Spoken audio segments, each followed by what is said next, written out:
السلام علیکم ورحمۃ اللہ وبرکاتہ۔ الحمدللہ والصلاۃ والسلام علی رسول اللہ۔ ایک اسٹوڈنٹ کا سوال ہے کہ فیمیل اسٹوڈنٹ ہیں کہ اگر ہم کسی شادی بیاہ پر کسی تقریب پر جانے سے پہلے اور میک اپ کرنے سے پہلے وضو کر لیں تو کیا اسی وضو سے پھر ہم اپنی ایک دو یہ سے زائد نمازیں پڑھ سکتے ہیں؟ تو بالکل اس صورت میں تو بالکل جائز ہے کہ آپ اپنے سفر پر جانے سے پہلے تقریب اور اس کی تیاری سے پہلے میک اپ سے پہلے وضو کر لیں اور اس کے ذریعے سے آپ نمازیں جو ہیں وہ ایک سے زائد نمازیں پڑھ سکتے ہیں جب تک آپ کا وضو قائم ہے۔ البتہ اس کے ساتھ ہی اس چیز کی بھی وضاحت کی ضرورت ہے کہ اگر آپ نے وضو بعد میں کیا، آپ کے ناخنوں پر جو ہے وہ پالش لگی ہوئی ہے یا آپ کے چہرے پر ایسی کوئی چیز لگی ہوئی ہے جس کی وجہ سے ایک لیئر بن جاتی ہے، ایک تہہ بن جاتی ہے اور اس تہہ کی وجہ سے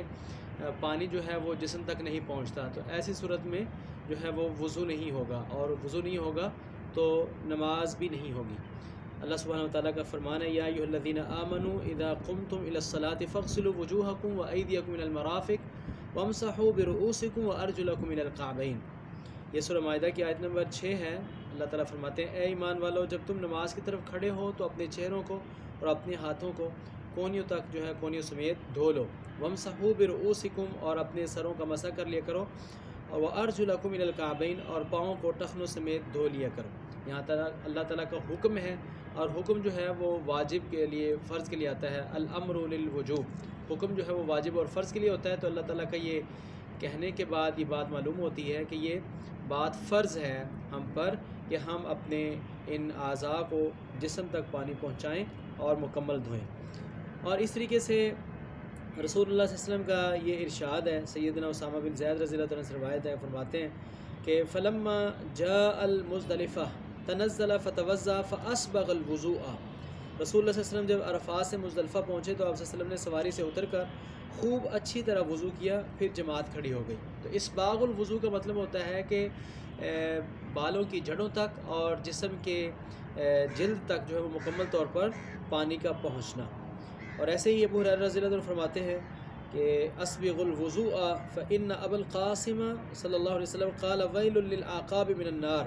اچھی طرح وضو کیا کرو کیونکہ رسول اللہ صلی اللہ علیہ وسلم نے فرمایا کہ خشک ایڑیوں کے لیے عذاب ہے۔ تو خشک ایڑیوں کے لیے عذاب ہے، یہ آپ نے اس وقت فرمایا تھا جب کچھ لوگوں نے وضو کیا اور اس وقت پانی تھوڑے کی وجہ سے ان کے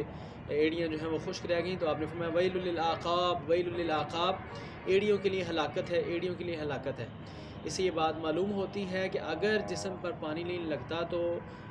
ایسا وضو کرنا جو ہے اور ایسے وضو سے نماز پڑھنا جو ہے، نہ صرف یہ ہے کہ وہ وضو نہیں ہوگا اور نماز نہیں ہوگی بلکہ اس کا گناہ بھی ہے۔ اس لحاظ سے ہمیں یہ کوشش کرنا ہے کہ ہم نے اپنا جب وضو کرنا ہے تو اپنے میک اپ سے پہلے وضو کرنا ہے، اور پالش وغیرہ نیل پالش سے پہلے جو ہے وہ ہم نے وضو کرنا ہے، ورنہ تو اگر لیئر جمی ہوگی تو اس پر وضو نہیں ہوگا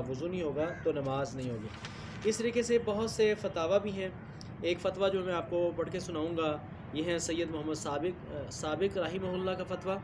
وہ فرماتے ہیں وجوہ الحائل مثل الشمس على أي عضو من أعضاء الوضوء يبطله، وأما اللون وحده كالخضاب بالحناء مثلا فإنه لا يؤثر في صحة الوضوء، فإنه لا يحول بين البشرة وبين الوصول الماء إليها۔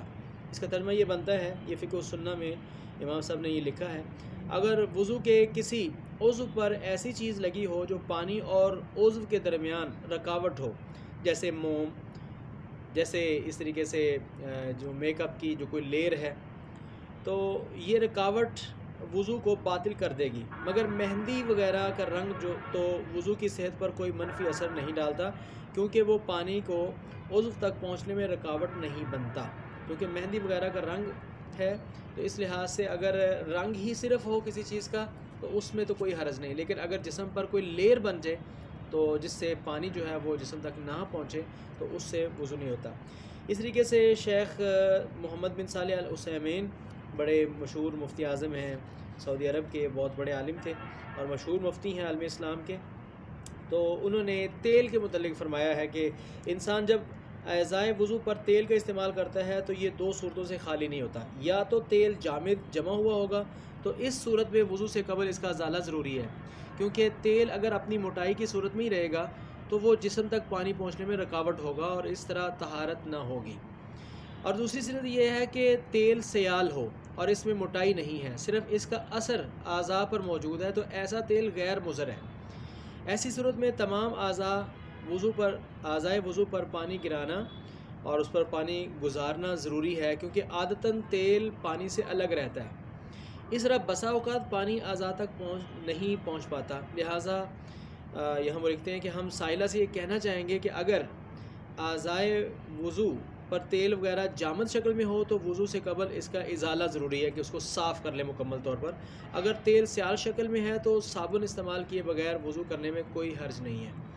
بس اعضاء کو دھوتے وقت انہیں اچھی طرح مل لیا جائے تاکہ پانی پھسل کر نہ گزر جائے اور یوں اعضائے وضو خشک نہ رہ جائیں۔ تو اس سے یہ بات معلوم ہو گئی۔ ہم میک اپ کے متعلقہ ہم سے سوال کیا گیا تھا، تو اس میں بھی اگر آپ دیکھتے ہیں کہ وہ جمی ہوئی لیئر ہے تو اس کا ازالہ ضروری ہے، اس کو ہٹانا ضروری ہے، پھر وضو ہوگا۔ اور اگر وہ جسٹ ایک تیل کی صورت ہے اور لیکن اس کو اگر ہم ملیں تو پانی جو ہے وہ جسم کو پہنچ سکتا ہے، تو اس کو نہ بھی ہٹائیں تو کوئی حرج نہیں ہے۔ اس طریقے سے شیخ عبدالعزیز بن باز رحمہ اللہ، یہ مفتی اعظم بین الاقوامی، ان کا فتویٰ جو ہے وہ مانا جاتا تھا، ابن باز رحمہ اللہ، ان کا فتویٰ بھی یہ ہے جس کا میں ترجمہ عرض کر دیتا ہوں۔ اس لیے بھی کہ ناخن بڑھانا درندوں اور کفار کے ساتھ مشابہت ہے۔ جہاں تک نیل پالش وغیرہ کا تعلق ہے تو وضو کے لیے اس کا اتارنا واجب ہے، کیونکہ یہ ناخنوں تک پانی پہنچنے میں رکاوٹ ہے۔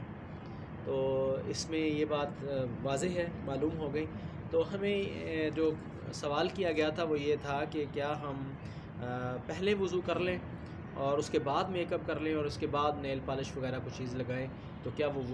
اسی وضو سے نماز پڑھ سکتے ہیں؟ تو بالکل آپ نماز پڑھ سکتے ہیں، لیکن اگر اس حالت میں اور میک اپ کے بعد جو ہے جب آپ اگر وضو کرتے ہیں تو اس میں آپ کو ان چیزوں کا ازالہ کرنا پڑے گا۔ ھذا ما عندی واللہ اعلم بالصواب۔ السلام علیکم ورحمۃ اللہ وبرکاتہ۔